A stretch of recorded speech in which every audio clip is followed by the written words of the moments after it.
묵상 기도하시겠습니다.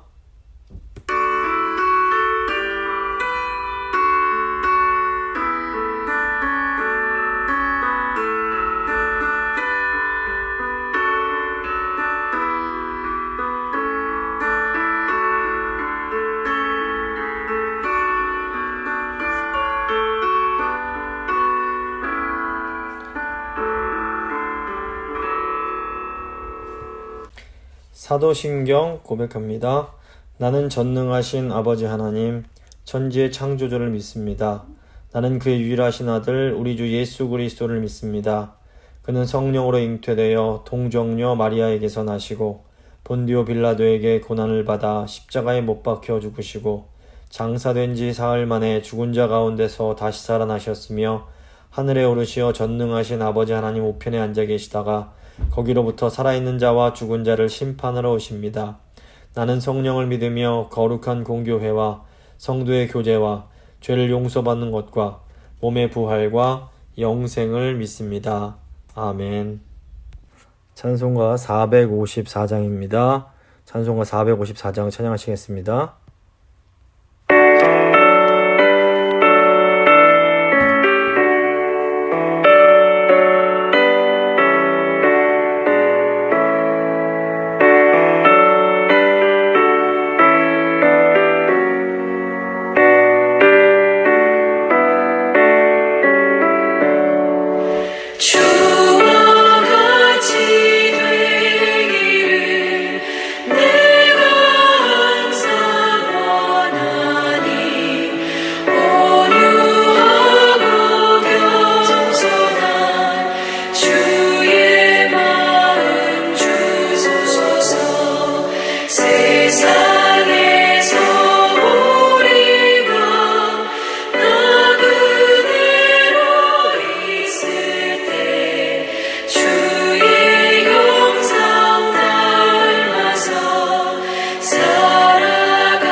기도하시겠습니다. 참 좋으신 하나님 감사합니다. 오늘도 저희를 사랑하셔서 저희를 하나님 말씀 앞으로 불러주시고 말씀 통해서 하나님의 진리를 깨닫게 하신 것 감사합니다. 아버지, 저희가 유다의 왕들에 대해서 함께 공부하고 있습니다. 아버지, 왕들을 통해서 저희 자신의 모습을 들여다보게 하시고 하나님이 왕들을 통해서 저에게 주시고자 하시는 교훈을 받을 수 있도록, 그래서 더 저희 마음이 깨어나게 하시고 하나님 앞에 더 겸손해질 수 있도록 주여 도와주시옵소서.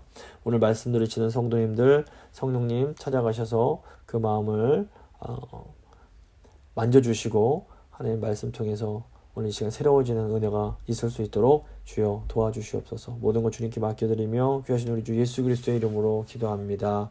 아멘. 오늘 주신 하나님 말씀은 역대하 27장 1절과 2절 말씀입니다. 역대하 27장 1절과 2절 말씀 제가 봉독해 드립니다.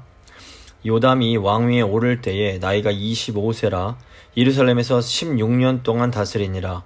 그의 어머니의 이름은 여루사요 사독의 딸이더라. 요담이 그의 아버지 우시아의 모든 행위대로 여호와 보시기에 정직하게 행하였으나 여호와의 성전에는 들어가지 아니하였고 백성은 여전히 부패하였더라. 아멘. 오늘은 역대기 38강, 역대하 27장과 28장 말씀 함께 나누고 기도하겠습니다. 제가 역대기를 보시면 이제 남유다의 왕들이 많이 나옵니다. 쭉 나오는데 이 역대기에 나오는 유다의 왕들은 그 하나님의 백성 유다의 백성들을 대표하는 이제 사람들이라고 볼 수 있습니다. 근데 유다 백성들은 하나님과 언약 맺은 하나님의 사람들입니다. 그렇기 때문에 이 유다 백성을 대표하는 유다 왕들의 모습은 오늘날의 하나님의 백성들의 모습을 대표하고 상징한다라고 볼 수 있습니다. 그래서 이 유다 왕들의 모습을 보면서 오늘 하나님 백성인 우리의 모습을 이렇게 돌아볼 수 있어야 됩니다. 이들이 우리의 거울이 될 수 있는 겁니다. 그럴 때 이제 역대기를 읽을 때 우리에게 어떤 영적 유익이 있을 수 있습니다. 제가 지난 시간에 우시아 왕을 봤는데 우시아 왕은 하나님의 묵시를 밝게 하는 스가랴가 사는 날에는 하나님을 찾았고 그 하나님을 찾는 그 동안에는 하나님이 우시아를 형통하게 하셨다라고 나옵니다. 그러니까 우시아의 그 삶 속에 하나님의 말씀, 하나님의 계시가 있을 때에는 우시아가 하나님의 나라를 이렇게 이루는 서명을 잘 감당을 합니다. 그런데 이제 하나님 말씀이 사라지자 우시아 안에 있던 교만이 이제 나타나서 성전에 분향을 하려고 하다가 결국 나병에 걸리고 맙니다.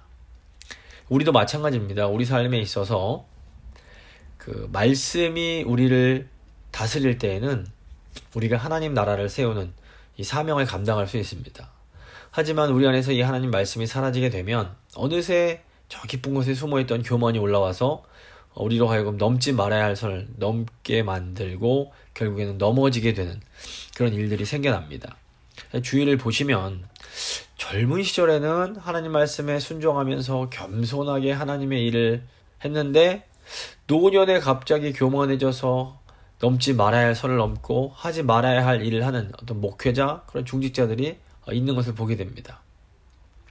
우리가 끝까지 실족하지 않으려면 늘 하나님의 말씀이 우리 안에 머물러 있어야 됩니다. 아무리 훌륭하고 정말 대단한 신앙인도 그 안에서 하나님의 말씀이 사라지면 자기도 모르는 사이에 교만해지게 되고 넘어서는 안 되는 그 선을 넘게 되는 경우가 있습니다. 그래서 성령 충만하다라는 것은 하나님의 말씀이 우리의 몸과 마음을 다스리는 상태를 말합니다. 늘 성령 충만해서 이 하나님 말씀에 우리가 꽉 붙들려 있지 않으면 우리는 언제라도 이 교만이란 덫에 걸릴 수 있다는 것 저희가 잘 기억할 필요가 있습니다. 이제 27장은 우시아의 아들 요담에 대한 내용입니다. 1절 보시면 요담이 왕 위에 오를 때에 나이가 25세라 예루살렘에서 16년 동안 다스리니라. 그의 어머니 이름은 여루사요 사독의 딸이더라. 왕이 될 때 이 요담의 나이가 25살이었고 이제 예루살렘에서 16년간을 통치합니다. 이 우시아 왕의 전체 통치 기간을 생각해 보면 이 요담은 성전에서 분향을 하려다가 나병에 걸린 아버지 우시아와 한 10년 정도는 공동으로 나라를 다스렸을 것으로 생각이 됩니다. 그러니까 요담이 남유다의 왕으로 즉위했을 이 시기에 북쪽 이스라엘에서는 이 베가라는 사람이 왕이 된 지 2년이 지났을 때였습니다. 이 베가는 북이스라엘의 왕 부가히야의 이제 군대 장군이었습니다. 그런데 이제 베가가 자기 왕인 부가히야를 배신하고 사마리아 궁전에서 그를 죽인 후에 이제 20년 동안 베가가 북이스라엘을 통치합니다. 이제 이 베가가 이제 요담의 아들인 아하스 왕 때에는 북쪽에 있는 아람, 이제 시리아와 연합해서 남유다를 침공하는 일도 하기도 합니다. 이제 오늘 1절 보시면 요담의 어머니가 사독의 딸 여루사라고 나옵니다.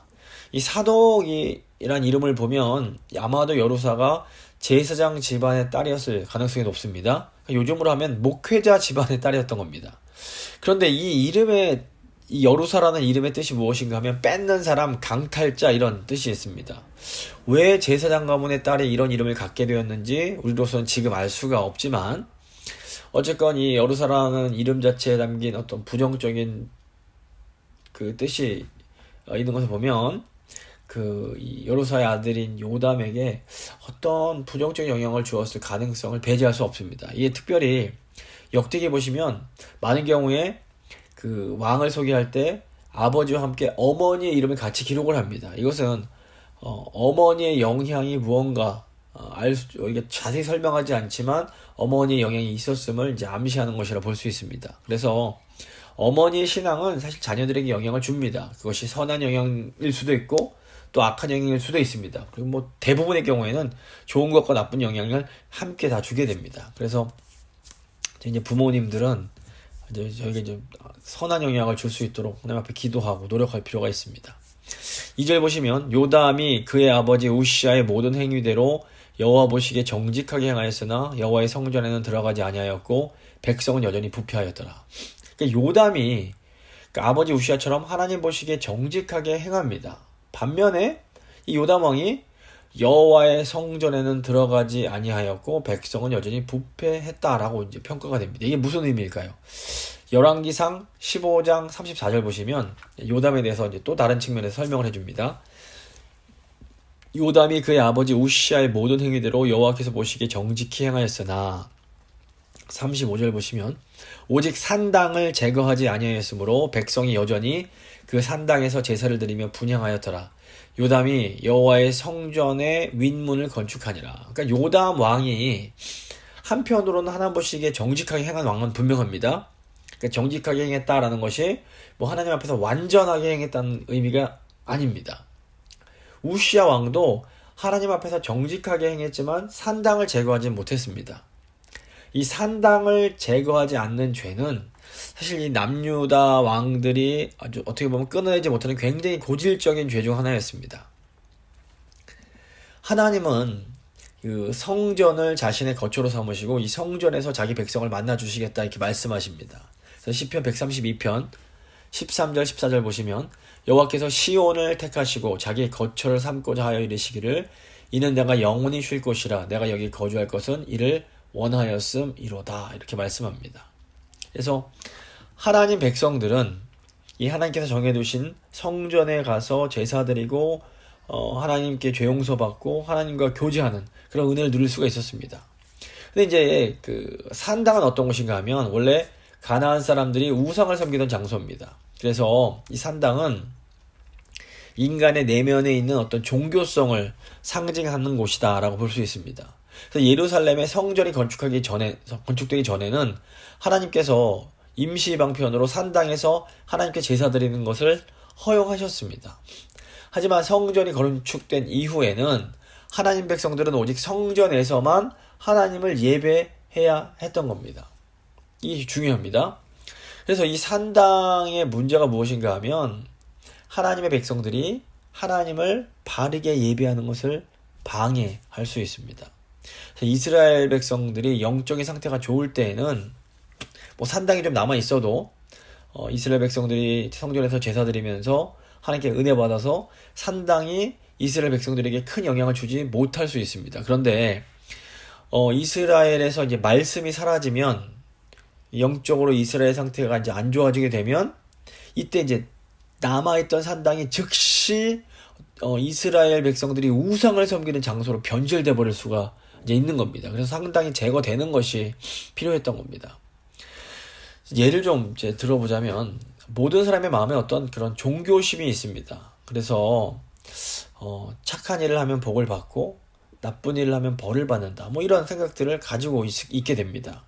근데 이런 종교심이 바른 하나님의 말씀을 듣고 하나님 관계가 좋을 때에는 굉장히 긍정적으로 작용할 수 있습니다. 그래서 하나님 뜻대로 이렇게 착한 일을 하려고 하고 나쁜 일을 피하려고 하는 이제 그런 방향으로 나아갈 수 있습니다. 근데 문제는 말씀이 사라지고 하나님 관계가 좋지 않게 되면 이런 종교심이 아주 부정적으로 작동하기 시작하는 겁니다. 그래서 자기가 좀 잘못하면 내가 그래서 뭐 어떤 좀 안 좋은 일이 생기면 이거 내가 잘못해갖고 하나님한테 벌 받는 거다라고 계속 이렇게 생각하고 하나님을 원망하고 이런 식으로 이제 이상하게 나아갈 수가 있는 겁니다. 그래서 성전에서 하나님을 바르게 예배하지 못하면 하나님이 얼마나 거룩하신 분인지를 망각하고 동시에 하나님이 얼마나 큰 은혜를 갖고 계신 분인지를 망각하게 됩니다.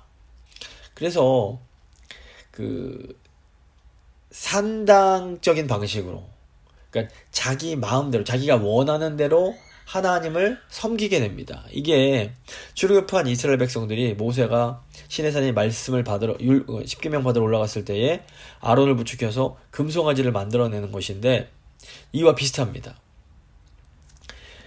자기들이 하나님께서 원하시는 방식이 아니라 자기들이 원하는 방식으로 하나님을 섬기겠다라는 겁니다.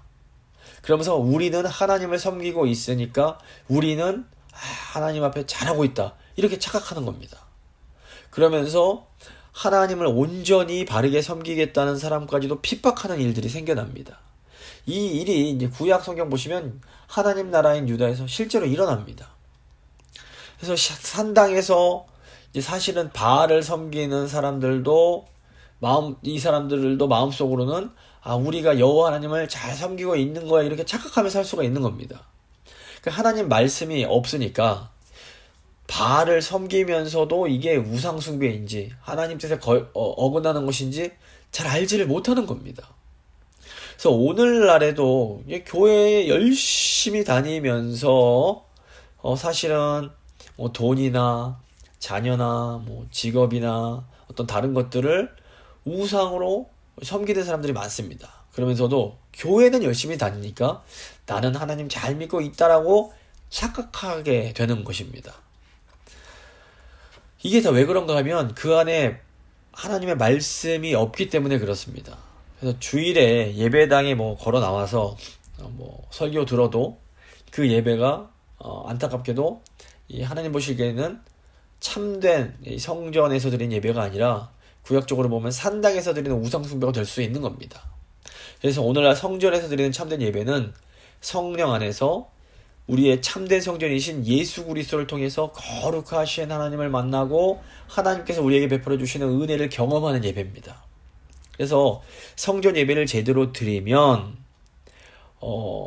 이 하나님의 거룩하심을 알기에 내가 죄인임을 깨닫고 겸손해지고 또 하나님의 크신 은혜를 알기에 하나님 앞에서 큰 자유와 기쁨과 정말 그런 감사함을 회복하게 됩니다.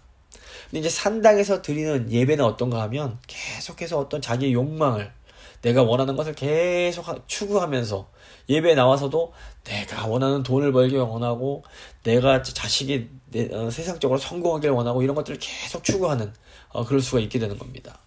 근데 문제는 무엇인가 하면 이렇게 우리 안에 산당을 제거하지 않아도 얼마든지 하나님의 일은 할 수가 있다라는 겁니다. 3절 보시면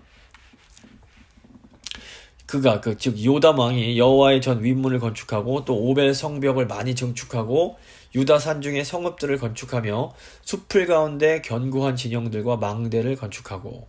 그러니까 역대하 25장을 보시면 요담의 할아버지인 아마샤 왕이 이제 하나님께서 은혜 주셔서 오른쪽에는 에돔과 전쟁에서 승리를 합니다. 그런데 그 이후에 이제 이 에돔에서 우상을 가져와서 교만하게 막 우상 섬기고 이러면서 기고만장해져서 북이스라엘까지 이제 공격을 하게 됩니다. 이때 이제 하나님께서 이 아마샤의 교만을 징계하시기 위해서 북이스라엘로 하여금 남유다를 이기게 하십니다. 이때 이제 북이스라엘의 왕이 요아스였는데 요아스가 이제 남유다로 내려와서 남유다의 예루살렘 성벽의 일부분을 허물어 버렸다는 내용이 나옵니다. 아마 이제 이 지금 요담 왕이 이제 다시 재건한 성벽이 그 아마샤 왕 때 파괴되었던 성벽과 문들일 것으로 이제 추정을 합니다. 그러니까 보면 이 요담 왕은 과거 자기의 선조들, 할아버지가 잘못한 거, 아버지가 잘못한 거, 이런 부분들을 이제 회복했습니다. 그러니까 요담이 산당을 제거하지는 못했지만 하나님을 위해서 많은 일들을 감당했고 또 하나님께서는 이런 요담에게 큰 은혜를 이제 베푸셨던 겁니다. 또 요담 보면 암몬 자손과 싸워서 또 승리를 거두기도 합니다. 5절부터 6절 보시면 암몬 자손의 왕과 더불어 싸워 그들을 이겼더니 그 해에 암몬 자손이 은 100달란트와 밀 10,000고르와 보리 10,000고르를 바쳤고 제2년과 3년에도 암몬 자손이 그와 같이 바쳤더라. 요담이 그의 하나님 여호와 앞에서 바른 길을 걸었으므로 점점 강하여졌더라. 그러니까 요담을 보면 이 마음속의 산당은 다 완전히 제거하지 않아도 하나님의 사랑하는 마음만 있으면 하나님의 일을 할 수 있다라는 것을 저희가 보게 됩니다. 그러니까 저희가 뭐 어떤 교만한 마음을 가지고도 교회 건축도 할 수 있고 사람들도 세울 수 있고 눈에 보이는 많은 성과들을 낼 수가 있는 겁니다. 또 이 마음 안에 교만이 있어도 하나님께서 은혜 주셔서 교회가 외적으로 성장할 수 있습니다. 그런데 문제는 우리 안에 자리 잡고 있는 이런 교만과 같은 어떤 산당적인 모습, 이걸 제거하지 않으면 이런 외적인 성과와 외적인 성장이 교회의 진정한 영적 부흥으로는 이어질 수가 없게 된다는 겁니다. 그러니까 요담을 보시면 나름대로 열심히 하나님을 섬기려고 노력한 흔적이 보입니다. 요담은 건축도 하고 암몬과 전쟁도 하면서 하나님의 뜻을 행합니다. 그러니까 우리가 또 이렇게 이 요담처럼 눈에 보이는 일들도 열심히 이렇게 이제 하게 되면 하나님이 또 이런 마음까지도 받아주십니다. 거절하지 않으십니다.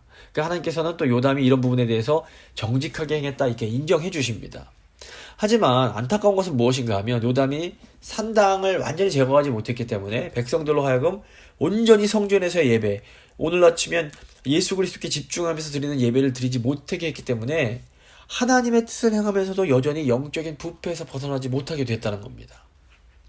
그래서 오늘날 교회에서도 우리가 주님을 사랑하는 마음으로 눈에 보이는 많은 일들을 열심히 할 수 있습니다. 이게 또 하나님께서 이런 것들에 대해서 너는 뭐 마음이 온전치 못하니까 틀려서 이러지 않으시고 부족함이 있으면 있는 대로 또 기쁘게 받아주시고 은혜도 베풀어 주십니다.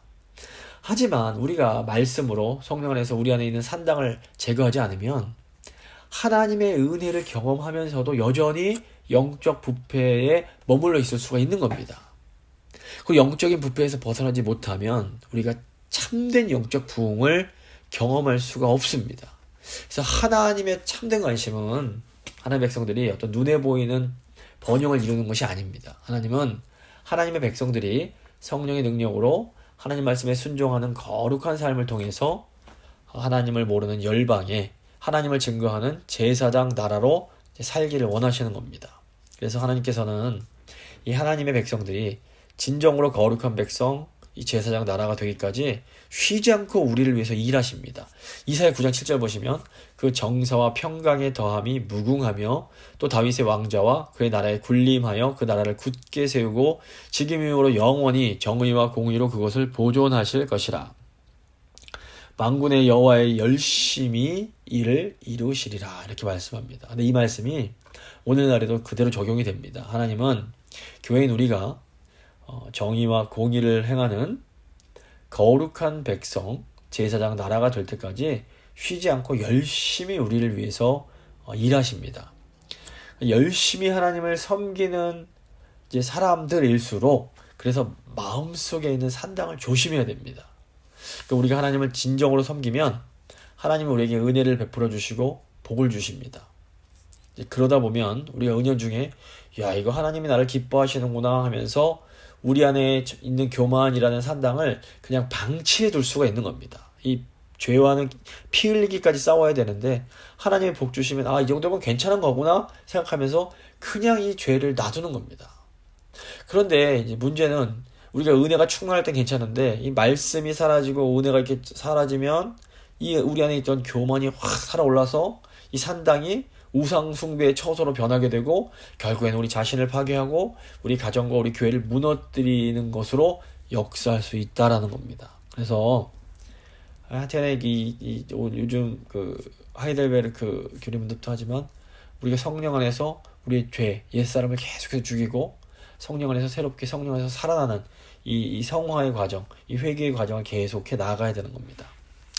7절과 이제 9절 보시면 요담의 남은 사적과 그의 모든 전쟁과 행위는 이스라엘과 유다 열왕기에 기록되니라. 요담이 왕위에 오를 때에 나이가 25세요 예루살렘에서 다스린 지 16년이라. 그가 그의 조상들과 함께 누움에 다윗성에 장사되고 그의 아들 아하스가 대신하여 왕이 되니라. 하나님께서는 요담이 죽은 직후 이제 북쪽 아람 왕 그 르신과 북이스라엘의 왕 아까 말씀드린 베가를 이제 연합군을 보내셔서 유다를 치게 하십니다. 이것은 사실 하나님께서 남유다를 사랑하시기 때문에 주신 일종의 징계라고 볼 수 있습니다. 자녀를 정말로 사랑하는 부모는 자녀가 분명히 잘못된 길을 갈 때에는 이거 그냥 가만히 괜찮아 내버려 두지 않습니다. 거기 위험한 길이고 나쁜 길이니까 나와 이러고 말리게 될 수밖에 없습니다. 하나님이 우리를 사랑하시는 아버지이시기에 하나님의 자녀인 우리가 잘못하면 그냥 내버려 두지 않으십니다.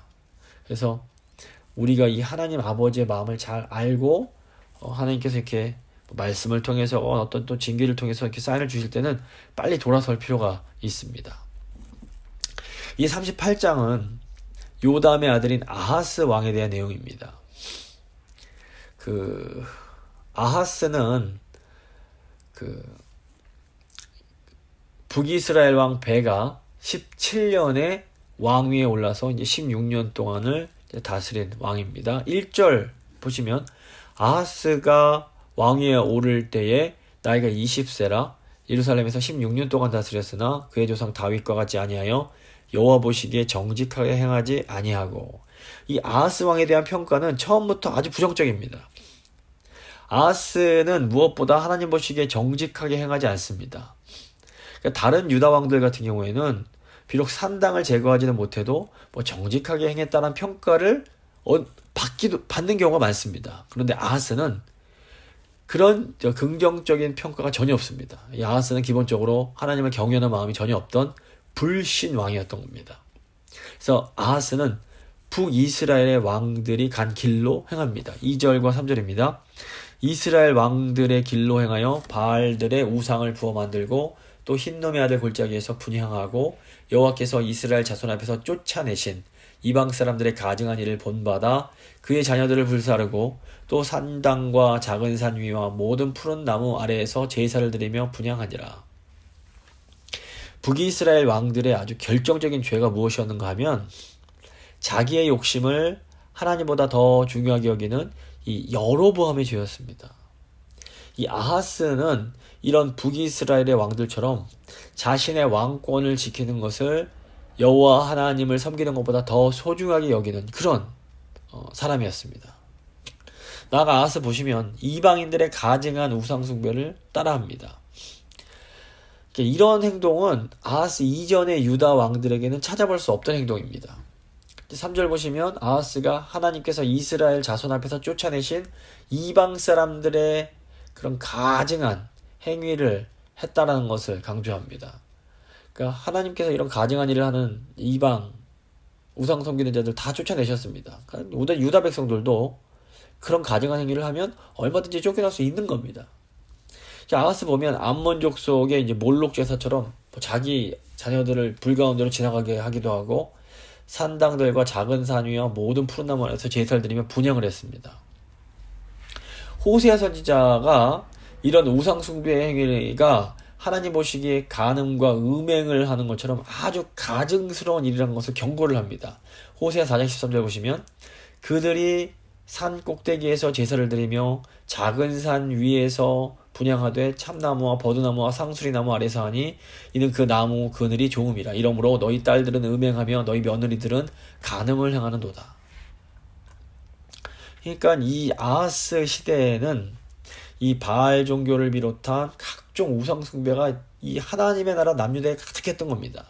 이 아하스 시대의 이런 종교적 영적 타락은 사실 아하스 한 명의 어떤 악한 사람이었다라기보다는 당시 국제적 상황과 굉장히 밀접한 관련이 있습니다. 그러니까 이 주변 우상 섬기는 주변 나라가 강해지면서 그 주변 나라의 우상들을 똑같이 섬겨야만 하는 그런 이제 압력들이 있었던 것으로 보입니다. 당시 그는 이 아수르 제국이 굉장히 강할 때인데 특별히 디글랏빌레셀 3세가 막 세력을 서쪽으로 확정하고 있던 그런 시기입니다. 그러다 보니까 이제 북이스라엘 위쪽에 있던 아람과 북이스라엘이 아수르를 이제 막아내려고 군사 동맹을 맺습니다. 그래서 이 아람과 북이스라엘은 이 남유다도 이 군사 동맹에 참여해서 같이 이 자기들에게 몰려오는 아수르를 대항하기를 원했습니다. 근데 이제 아하스가 이들의 군사 동맹에 가담하는 것을 이제 거절하니까 이제 아람과 북이스라엘이 힘을 합쳐서 남유다를 공격해서 자기들과 힘을 합칠 수 있는 왕으로 이제 교체하려고 이제 했던 것입니다. 근데 이제 이사야 7장을 보시면 아람과 북이스라엘이 남유다를 침략해 들어올 때 하나님께서 이사야 선지자를 아하스 왕에게 보내십니다. 그러면서 두려워하지 말라 이렇게 말씀하십니다. 이사야 7장 4절 보시면 그에게 이르기를 너는 삼가며 조용하라. 르신과 아람과 르말리아의 아들이 심히 노할지라도 이들은 연기나는 두 부지깽이 그루터기에 불과하니 두려워하지 말며 낙심하지 말라. 그러니까 아람과 북이스라엘이 와도 겁내지 말아라 이렇게 하시면서 하나님께서 아하스에게 믿음을 요구하십니다. 하나님은 믿지 않으면 굳게 설 수 없다라고 하시면서 아하스야 징조를 구해라. 내가 너에게 징조를 보여주겠다. 이렇게 이제 이사야 선지자 통해서 알려주시는 겁니다. 이사야 7장 9절에서 11절입니다. 에브라임의 머리는 사마리아요 사마리아의 머리는 르말리아의 아들이니라. 만일 너희가 굳게 믿지 아니하면 너희는 굳게 서지 못하리라 하시니라. 믿음이 필요하다는 겁니다. 10절 보시면 여호와께서 또 아하스에게 말씀하여 이르시되 너는 너의 하나님 여호와께 한 징조를 구하되 깊은 데서든지 높은 데서든지 구하라 하시니. 그러니까 하나님이 지금 아하스 왕에게 징조 구해라 이렇게 말씀하시는 것은 아하스가 징조를 구할 때 그 징조를 보여주심으로 그에게 굳은 믿음을 주시고 남유다를 구원해 주시기 위함이었습니다. 하나님께서 이렇게 발벗고 나서서 아하스가 다스리는 남유다를 구원해 주시려고 하는데도 이 아하스 왕이 어떻게 반응을 합니까? 이사야 7장 12절을 보시면 아하스가 이르되 나는 구하지 아니하겠나이다. 나는 여호와를 시험하지 아니하겠나이다 한지라. 이 아하스 왕이 징조를 구하지 않습니다. 하나님께서 징조 구해라 그러시는데 아유 저는 하나님을 시험하고 싶지 않아요 라고 말을 하는 겁니다. 이게 아하스 말이 겉으로는 겸손한 것처럼 보일 수 있을지 모르지만 이거야말로 정말로 교만의 극치입니다. 감히 어떻게 인간이 하나님보다 더 잘 알 수가 있습니까? 하나님께서 구하라 그러시면 구하고 이게 겸손한 거고 순종하는 것이 옳은 것이지 하나님께서 말씀하시는데도 저는 하나님 시험하고 싶지 않습니다. 이렇게 말하는 건 너무너무 교만한 행동입니다. 결국 이렇게 교만한 자는 엎드려질 수밖에 없습니다. 5절부터 7절입니다.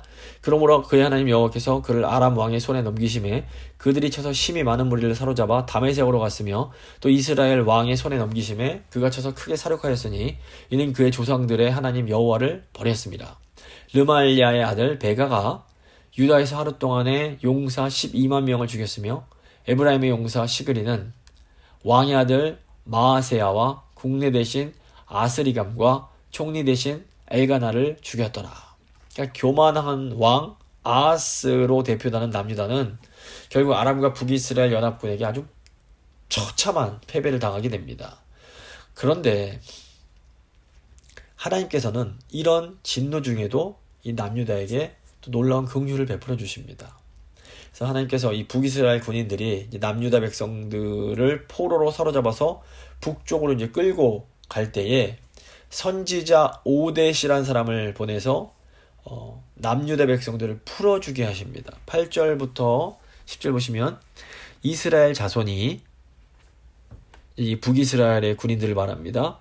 그들의 형제 중에서 그들의 아내와 자녀를 합하여 20만 명을 사로잡고 그들의 재물을 많이 노력하여 사마리아로 가져가니 그곳에 여호와의 선지자가 있는데 이름은 오뎃이라. 그가 사마리아로 돌아오는 군대를 영접하고 그들에게 이르되 너희 조상의 하나님 여호와께서 유다에게 진노하셨으므로 너희 손에 넘기셨거늘 너희의 노기가 충천하여 사륙하고 이제 너희가 또 유다와 예루살렘 백성들을 압제하여 노예로 삼고자 생각하는도다.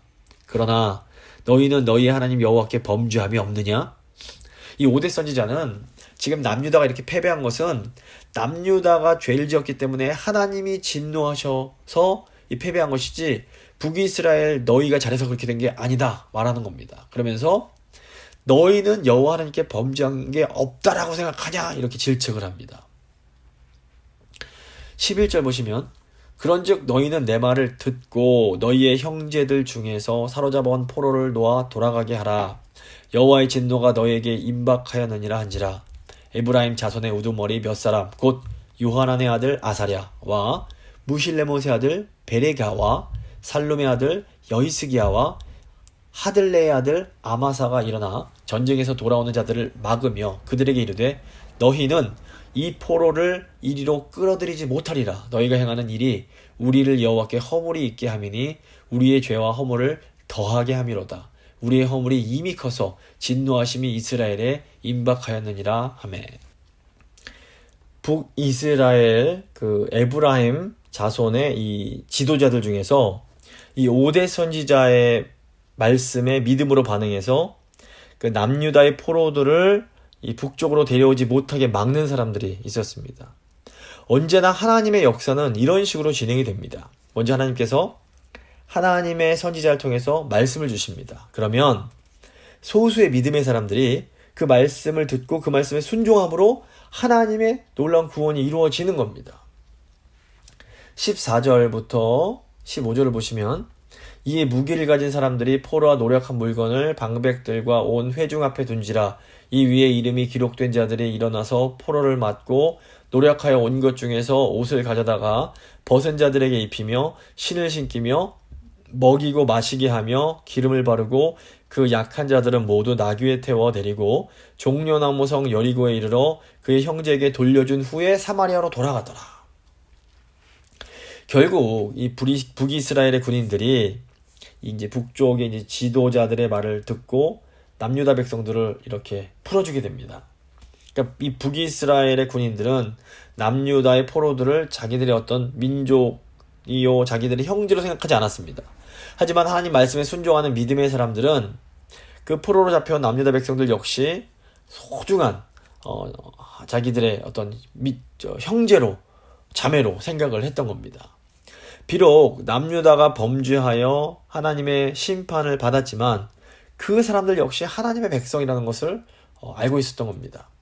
근데 이 북쪽에 있던 믿음의 사람들은 남유다에서 끌려온 사람들에게 옷과 신발을 신겨주고 다친 곳을 치료해주고 먹을 것을 주어 그들을 자기 남유다로 돌려보내줍니다. 이게 굉장히 아름다운 이야기입니다. 그래서 12절을 보시면 그 왕들의 이름이 기록된 이 가운데에서 역대기는 하나님 말씀에 반응하여 순종한 이 네 사람의 이름을 아주 정확하게 기록해서 그들을 기념하고 있는 것을 보게 됩니다. 12절 보시면 에브라임의 자손의 우두머리 몇 사람 곧 요하난의 아들 아사랴와 무실레못의 아들 베레기야와 살룸의 아들 여히스기야와 하들레의 아들 아마사가 일어나서 여기 일어나는 게 믿음으로 일어나는 모습입니다.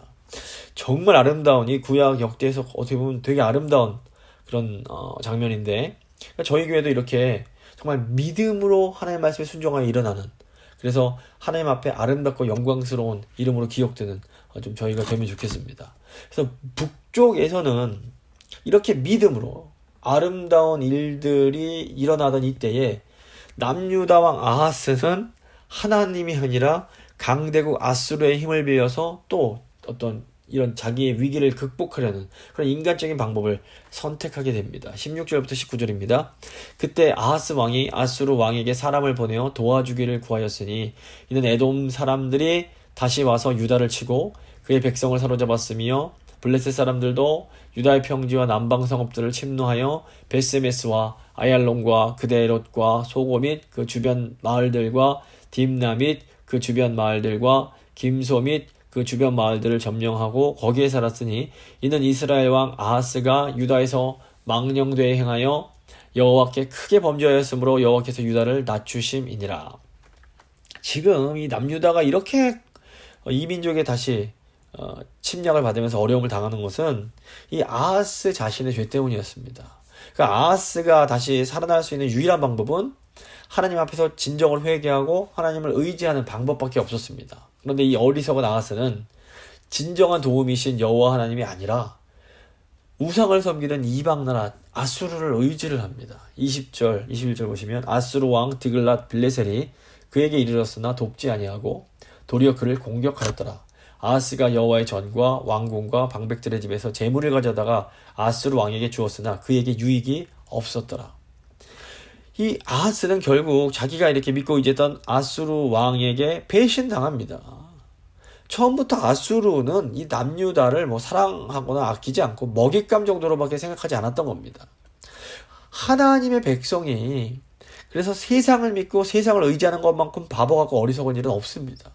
이 세상은 어떻게 해서라도 하나님 백성들을 넘어뜨리고 하나님 백성들을 무너뜨리려고 혈안이 되어 있습니다. 뭐 정말 마귀가 우는 사자처럼 하나님의 백성들을 이제 노리고 있는 겁니다. 그래서 하나님의 사람들이 참으로 의지할 수 있는 분은 오직 여호와 하나님 한 분밖에 없음을 우리가 기억하고 하나님 한 분만 우리가 의지하고 붙들어야 되는 겁니다.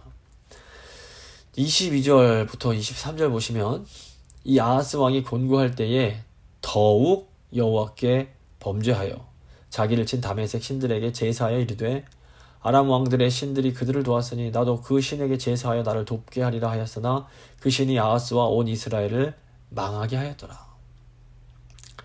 정말 믿음이 있는 사람은 뭐 잘 나갈 때는 좀 교만해지더라도 공고해질 때는 납작 엎드려져서 하나님을 찾게 됩니다. 근데 지금 아하스 왕을 보시면 공고할 때에 더욱 하나님께 범죄합니다. 이것을 보면 이제 아하스 왕에게는 처음부터 하나님에 대한 믿음 자체가 없었다는 것을 저희가 알 수 있습니다. 그러니까 아하스의 조상인 할아버지인 우시아나 요담 같은 왕들은 하나님에 대한 믿음이 있기는 했지만 연약함과 교만함 때문에 실수하고 넘어졌다라고 볼 수 있습니다. 하지만 아하스 같은 경우에는 처음부터 믿음이 없던 사람입니다. 요즘으로 치면 교회에는 다니지만 믿음의 집에 하나 태어나서 교회에 계속 다녔지만 하나님을 믿지 않고 구원받지 못한 사람을 대표한다고 볼 수 있습니다. 24절 25절입니다. 아하스가 하나님의 전의 기구들을 모아 하나님의 전의 기구들을 부수고 또 여호와의 전 문들을 닫고 예루살렘 구성마다 제단을 쌓고 유다 각 성읍에 산당을 세워 다른 신에게 분향하여 그의 조상들의 하나님 여호와를 진노하게 하였더라. 아하스는 하나님을 경외하는 마음이 전혀 없었습니다. 아하스는 이 성전의 기구들을 모아서 부수고 성전 문을 닫아서 하나님 백성들이 하나님께 예배드리지 못하게 만들어 버립니다. 아하스는 어떤 의미에서 철저하게 악의 도구로 쓰임받은 사람이라고 볼 수 있습니다. 26절부터 27절입니다. 아하스의 남은 시종 사적과 모든 행위는 유다와 이스라엘 열왕기에 기록되니라. 아하스가 그의 조상들과 함께 누움에 이스라엘 왕들의 묘실에 들이지 아니하고 예루살렘 성에 장사하였더라. 그의 아들 히스기야가 대신하여 왕이 되니라. 아하스는 결국 이스라엘 왕들의 묘실에 들어가지 못합니다. 그러니까 아하스의 모습을 보면 정말 무섭고 안타깝다는 생각이 들게 됩니다. 그러니까 아하스는 혈통적으로는 다윗의 후손이요 또 유다의 왕으로 태어났습니다. 하지만 전혀 하나님 나라의 왕답게 신앙인답게 살지 못하고 하나님 보시기에 악만 행하다 죽은 인물인 겁니다. 사실 이제 교회에서도 보면 생활하다 보면 어떻게 예수 믿는 사람이 저런 악한 행동을 할 수 있을까 하고 놀라게 되는 경우가 가끔 있습니다. 근데 이제 오늘 말씀을 봐도 그런 일들이 일어날 수가 있는 겁니다. 정말 좋은 믿음의 집안에서 태어난 사람도 실제로는 그 마음권에 전혀 믿음이 없고 하나님을 대적하는 사람이 있을 수 있습니다. 근데 문제는 무엇인가 하면 이런 사람을 교회 리더로 세우면 정말 문제가 심각해지는 겁니다. 그래서 성경을 보시면 어떤 믿음 좋은 리더도 완벽하지 못합니다. 모세나 다윗 같은 지도자도 때로는 실수를 합니다. 그런데 이들은 그 마음 중심에 하나님을 경외하며 하나님 보시기에 정직하게 행하는 그런 삶의 모습들이 있었던 겁니다. 오늘날도 마찬가지입니다. 어떤 지도자도 사실 완벽할 수는 없습니다. 그래서 열심히 하려고 하다가도 실수할 수가 있는 겁니다. 근데 영적인 지도자에게 중요한 것은 그 마음 가운데 진심으로 하나님을 경외하며 하나님을 사랑하는 마음이 있는가 하는 겁니다. 그러니까 지도자에게 이런 진실된 마음이 있으면 때로 어떻게 이렇게 실수를 하더라도 하나님께서 그 연약함과 실수를 은혜로 덮어주십니다. 물론 지도자는 이렇게 잘못할 때는 진심으로 회개하고 다시는 그런 잘못을 하지 않으려고 애쓰는 모습이 필요합니다. 그런데 이제 하나님을 전혀 두려워하지 않는 이 아하스 같은 사람이 지도자가 되면 그 공동체는 진짜 큰 위기, 영적인 위기가 찾아오게 됩니다. 그래서 특별히 어떤 영적 지도자를 세울 때에는 분별력을 달라고 많이 기도할 필요가 있습니다. 하지만 여전히 이제 우리가 기억해야 할 것은 이런 인간의 모든 죄와 연약함을 훨씬 능가하는 하나님의 은혜입니다. 이사야 7장을 보시면 아하스가 이렇게 믿음의 길 가는 것을 거절했을 때 이사야 선지자가 아하스를 심하게 책망을 합니다. 하지만 하나님께서는 이런 절망적인 순간에 징조를 주시면서 하나님 백성을 구원하기 위한 새로운 일을 또 시작하십니다. 이사야 7장 14절 유명한 말씀입니다. 그러므로 주께서 친히 징조를 너희에게 주실 것이라. 보라, 처녀가 잉타하여 아들을 낳을 것이요 그의 이름을 임마누엘이라 하리라. 이런 말씀합니다. 믿음의 길에서 떠난 아하스 왕 때문에 이 유다의 등불이 완전히 꺼져가는 것처럼 보일 때 하나님은 아하스의 아들 히스기야를 왕위에 올리심으로 다시 다윗의 등불이 이제 빛나게 하십니다. 신약 시대의 성도인 우리는 이 이사야 선지자의 예언이 결국 다윗의 자손이신 예수 그리스도를 통해서 완전하게 성취되었다는 것을 저희도 이제 알고 있습니다. 결국 인간이 아무리 마귀가 악한 자들을 통해서 하나님 나라를 막 뒤엎으려고 할지라도 하나님께서 결국에는 그 모든 것을 다 뒤집으시고 하나님의 뜻을 이루어 가신다라는 것을 저희가 알 수 있습니다. 말씀 마무리 좀 보겠습니다. 오늘 두 왕을 봤는데 이 요담 같은 경우에는 하나님 보시기에 정직하게 행했던 왕입니다. 요담은 무너진 성전을 재건하고 하나님 나라를 위해서 많은 일을 했습니다. 하지만 요담은 산당까지는 제거하지 못했기 때문에 남유다가 여전히 영적 부패 가운데 지내게 됩니다. 그래서 하나님 말씀이 아니라 내 방식대로, 내 생각대로 하나님을 섬기려는 이 산당의 신앙을 조심해야 됩니다. 이 산당을 제거하지 않으면 하나님을 사랑하는 마음이 있고 믿음이 있어도 부패한 신앙생활을 할 수가 있기 때문에 그렇습니다. 반면 아하스는 믿음에서 완전히 떠난 왕을 대표합니다. 그런데 이런 악한 시절에도 이 아하스가 다스리는 악한 시절에도 여전히 하나님의 말씀을 듣고 믿음으로 반응하는 사람들이 있는 것을 또 보게 됩니다. 그래서 시대가 아무리 악해도 하나님의 사람들은 존재합니다. 그리고 하나님은 이런 사람들을 통해서 하나님의 구원의 일을 진행해 가십니다. 교회 안에도 때로 아하스와 같은 불신자가 나타날 수 있습니다. 그래서 이렇게 믿음 없는 사람이 영적 지도자가 되지 않도록 정말 조심할 필요가 있습니다. 하지만 우리는 결국 하나님의 나라와 하나님의 교회는 하나님께서 지켜주신다라는 것도 명심해야 합니다. 아하스로 인해서 하나님 나라의 영적 위기가 찾아올 때에 하나님은 히스기야 왕을 세워주셨고 또 결국 이 메시아에 대한 약속을 주십니다. 그리고 시간이 흘러서 정말 예수님 통해서 이 약속을 이제 이루어 주십니다. 그래서 지금 이 시간 한번 기도할 때에 우리 안에 있는 이 산당을 성령의 능력으로 제거할 수 있게 해달라고. 그래서 하나님을 사랑하면서도 부패한 신앙생활하는 이런 어리석은 가운데 들어가지 않고 정말 참대 하나님 기쁘시는 신앙생활을 할 수 있게 해달라고 기도하시고 또 저에게 지혜 주셔서 아하스와 같은 이런 불신자를 이제 그 어떤 지도자에 서지 않을 수 있게 해달라고 저에게 영적 분별력을 달라고 하나님 앞에 간절히 기도하도록 하겠습니다.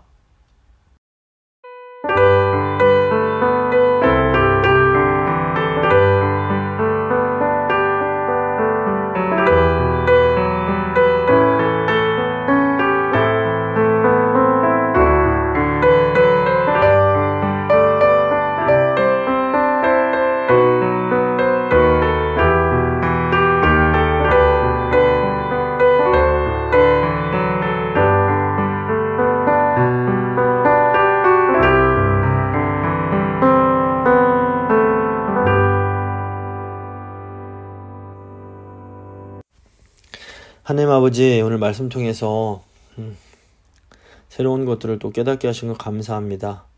하나님은 하나님을 정말 사랑하고 믿음이 있지만 마음의 산당이 제거되지 않으면 하나님을 사랑해서 많은 일을 하면서도 여전히 영적으로는 부패함 가운데 있을 수 있다는 것 제가 다시 한번 기억합니다. 주님, 하나님께서 복 주셔서 은혜 주셔서 눈에 보이던 것들이 잘 된다고 해도 아버지 마음 안에 있는 산당이 제거되지 않으면 제가 교만 때문에 넘어질 수 있음을 기억하면서 정말 성령 안에서 말씀으로 제 안에 있는 교만과 기복신앙과 이런 산당의 신앙을 제거할 수 있도록 저에게 은혜 베풀어 주시옵소서.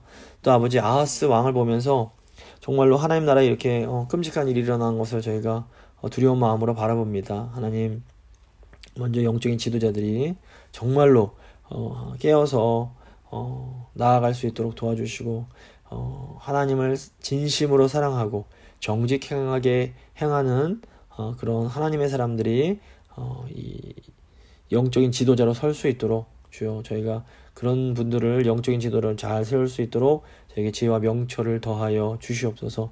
주님, 하지만 결국에는 하나님께서 하나님의 나라와 하나님의 교회를 지키시고 이끌어 가신다는 걸 기억하면서 두려워하거나 낙심하지 않게 하시고 온전히 하나님만 의지하게 하여 주시옵소서. 감사드리며 귀하신 우리 주 예수 그리스도의 이름으로 기도합니다. 아멘. 찬송가 539장입니다. 찬송가 539장 찬양하시겠습니다.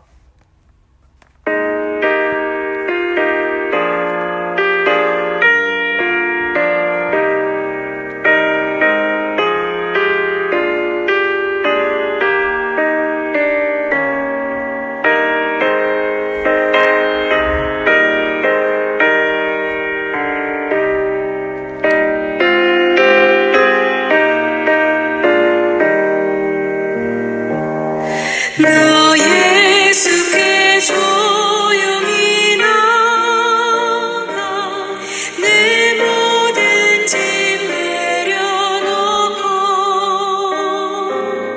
주 십자가 사랑을 믿어 죄 사함을 너 받으라.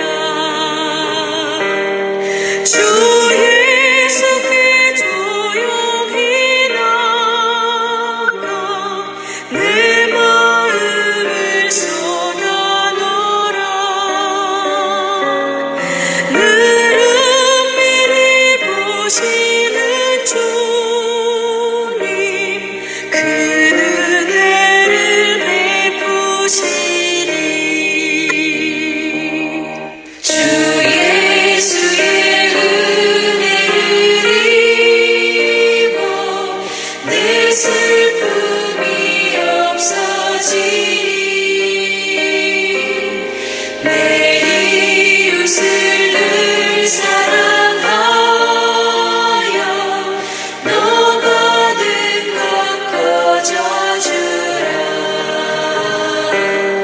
주 예수께 조용히 나가 내 마음을 쏟아놓으라.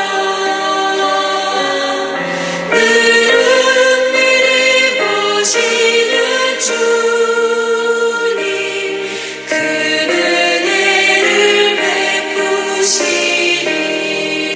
주 예수를 친구로 삼아 늘 내 옆에 모시어라.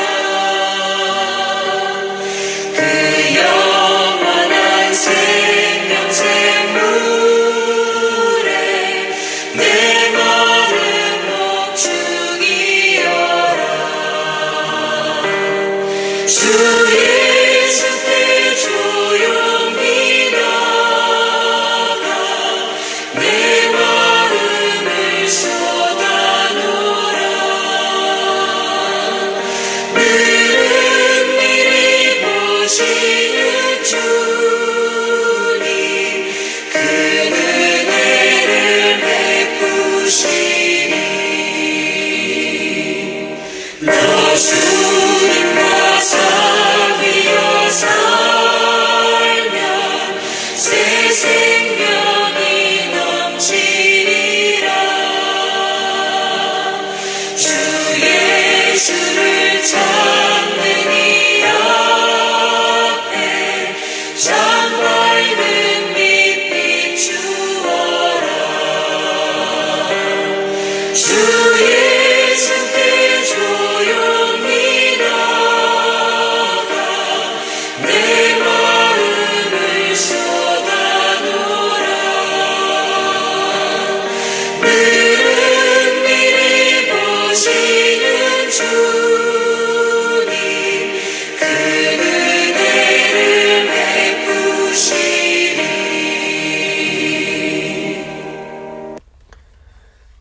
하나님 가르쳐 주신 기도로 예배 마치도록 하겠습니다. 하늘에 계신 우리 아버지, 아버지의 이름을 거룩하게 하시며 아버지의 나라가 오게 하시며 아버지의 뜻이 하늘에서와 같이 땅에서도 이루어지게 하소서. 오늘 우리에게 일용할 양식을 주시고 우리가 우리에게 잘못한 사람을 용서해 준 것 같이 우리 죄를 용서하여 주시고 우리를 시험에 빠지지 않게 하시고 악에서 구하소서. 나라와 권능과 영광이 영원히 아버지의 것입니다. 아멘.